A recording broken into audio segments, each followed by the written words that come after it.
अस्सलामुअलैकुम, आप देख रहे हैं 39 न्यूज़। नजर डालते हैं आज की न्यूज़ पर।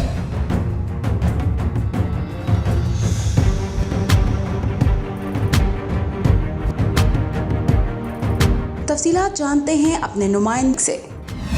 जी chairman PHA engineer Yasir Gilani ने फॉरेस्ट कॉलोनी में महकमा जंगलात की जानब से मुनक्कदा शजरकारी तकरीब में बतौर मेहमान खसूसी शिरकत की और पौधा लगाया।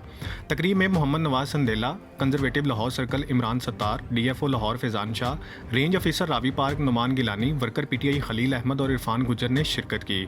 तकरीब में chairman PHA engineer Yasir Gilani ने कहा कि शजर से मोहब्बत इंसानियत से मोहब्बत है। शजरकारी के फ़रोग से ही हमारे आने वाली नस्लों का बेहतर मुस्तकबिल वाबस्ता है।